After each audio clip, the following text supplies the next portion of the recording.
I know you were probably thinking to yourself that surely in the next few days, everything's going to get settled at the Pentagon. It's just going to be normal, back to business, and we're going to focus on our warfighters being, lethal and all of those things. But shockingly, it's not going that way. And instead, it just keeps getting worse under the leadership of Pete Hegseth. Now there are people on a bipartisan basis calling for Hegseth to resign. Reports that that's being planned for, but we haven't actually seen it happen. And a little part of me feels like maybe the fact that there was preemptive celebration that he was going to be fired by Trump made Trump, out of spite, not want to fire him. I don't know. But I want to get to a few things in this segment. The latest information about his outbursts behind the scenes, a reminder of what his last public defense of himself was, and then amid all this chaos, even the most hardcore supporters of Trump who ran cover for people like Pete Hegseth, Maria Bartiromo, seemed a little uncomfortable with just how chaotic and disastrous the Pentagon has turned out to be under his leadership. I think the quote is chaotic and weakened Pentagon. So we'll get to that. But let's start with this report about his screaming at an admiral saying, "I'll hook you up to an effing polygraph." Pete Hegseth went off on the acting chairman of the Joint Chiefs of Staff amid a search for a leaker at the Pentagon. It seemed that Hegseth is spending more time focusing on the leaking than solving the stuff that's getting leaked about. Do you know what I mean? Like, okay, it's bad that it got leaked. Maybe from his perspective, you don't want your info and embarrassing anecdotes to get leaked. But hey, it's also notable that you were doing the things and getting caught doing the things and having the security breaches, etc. that you were. You could also try to fix that, and then maybe there won't be as much to leak about. No. The paper said that Hegseth was rattled after word got out last month that the Pentagon was set to brief Elon Musk on China, where the Tesla CEO has 3 factories. And obviously Trump denied the report, but really it just shut down the meeting. And Hegseth screamed at Admiral Christopher Grady, saying, "I'll hook you up to an effing polygraph, bitch." No, he didn't say that. Hegseth shouted at the admiral. The journal reported, according to people familiar with the interaction, the secretary demanded proof that Grady was not the source of the Musk leak. Grady was never polygraphed. This was an interesting thing too, because these are his top loyalists. And I think he's now on the 4th one of his top officials who he's fired or pushed out of the Pentagon. And all of them were told, "I'm going to hook you up to a polygraph, prove your innocence." And then none of them actually got polygraphed, which is kind of strange. And the article goes through to note all of the different many scandals we've already talked about with the Pentagon. But again, producer Jaden made this point that imagine how absolutely infuriated Hegseth is when he goes, he's behind the scenes, "I'm so pissed that everyone's leaking, no more leaking." And then he goes on the computer, new information about how Hegseth screamed behind the scenes that he's mad that people are leaking. And it's like the leaks about how he's mad about the leaks. It's too good. It's too good. And even Maria Bartiromo doesn't seem too excited about this whole debacle. Mike, let me just ask you about Pete Hegseth and the Defense Department. Can you do this in what appears to be a chaotic, weakened Defense Department? Pete Hegseth, of course, our Defense Secretary, has been threatening polygraph tests. He's been firing people who we thought... By the way, click the subscribe button if you haven't. Helps to support the show. It's free. Why? She does a morning show. Why does she? I cannot imagine listening to her. She speaks so loudly. So loudly. It's 8 a.m., Maria. He's threatening polygraphs. Tests. He's been firing people who we thought were his allies. What is the state of affairs at the Defense Department right now? Maria, I introduced Secretary Hegseth at his hearing. I've known him for years. You know what? Let me tell you about the soldiers, sailors, Marines that every day come up to me, come up to him. We just had wounded warriors in the office with the president that say, thank God for Secretary Hegseth. Thank God for President Trump as commander-in-chief. Just 100 days ago, we were more worried about DEI. All right. Well, I respect the hell out of their service, but respectfully disagree with their assessment about our current commander-in-chief and defense secretary. And apparently a lot of their fellow service members don't feel the same. Now, producer Jaden watches a podcast called Almost Friday Podcast. And he played this clip for me, so I want to play for you.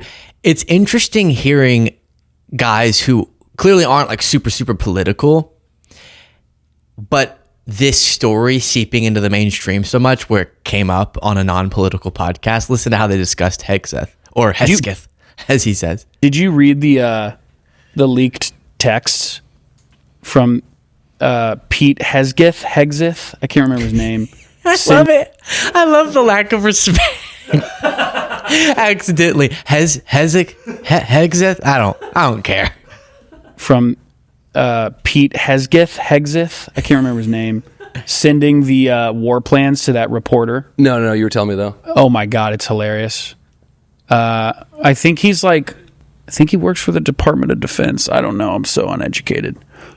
But yeah, like texting the full plans. It's so funny. The way they're talking, like, well, we got to be careful. This is all posturing. We got to be careful how this looks, because if this leaks, we're going to look like pussies. This guy just posts the whole thing.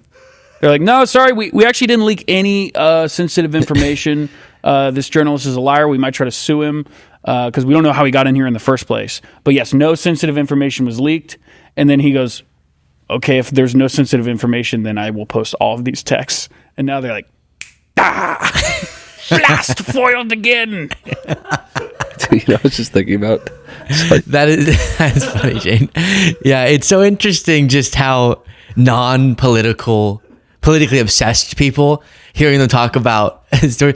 Someone at the, I think, Defense Hegseth, I don't know much, but I know that guy seems like a moron. It's like, bingo.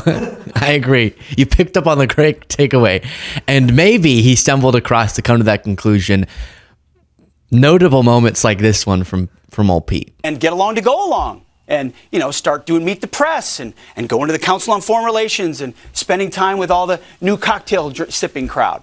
That's not why I'm here. I'm here because President Trump asked me to bring warfighting back to the Pentagon every single day. Right. That is our focus. And get along. Wasn't much better this time. What do you want to say, sir, about the signal chat controversy? What a big surprise that a few leakers get fired and suddenly a bunch of hit pieces come out from the same media that peddled the Russia hoax. Won't get back their Pulitzers. They got Pulitzers for a bunch of lies. And on hoaxes, time and time and time again. And as they peddle those lies, no one ever calls them on it. See, this is what the media does. They take anonymous sources from disgruntled. It's like every time his eye contact changes, he's stunned to find out someone else is standing around him. Oh, there's a camera. Oh my gosh. His eyes are just going all over the place. It does. They take anonymous sources from disgruntled former employees, and then they try to slash and burn people and ruin their reputations. Not going to work with me, because we're changing the Defense Department, putting the Pentagon back in the hands of warfighters, and anonymous. So here's our little, okay, here, thank you for your honest answer. Here's the little issue I have with your answers every single time you deliver them. You're not denying that the stuff happened, right? No, you're not. But you're just blaming us for finding out. See, honey, this is what you do every time. You say, I'm in here trying to bring a war-fighting spirit back into our home. And you're coming to me with text messages. Oh, hi, you're there. Hi, Cole. Text messages of me saying, hey, hottie batati, I want to get in those pants. Damn. And your anonymous people are leaking to you that this is I'm saying to another woman. I'm here trying to bring a dishwashing spirit back into our household, and you're focused that you're saying I'm texting. I mean, I'm not denying I was texting other women, but you're just always from the people who you're the same person who accused me of cheating last time. You're always focused on the wrong thing. Yeah, but you're not denying you did it, and we found out about it, and we're a little upset. We thought you were loyal to us, not to the hottie patati mistress number 3 in your phone. Okay. I think you get the analogy. Pete Hegseth reportedly set up Signal on several Pentagon computers to circumvent restrictions.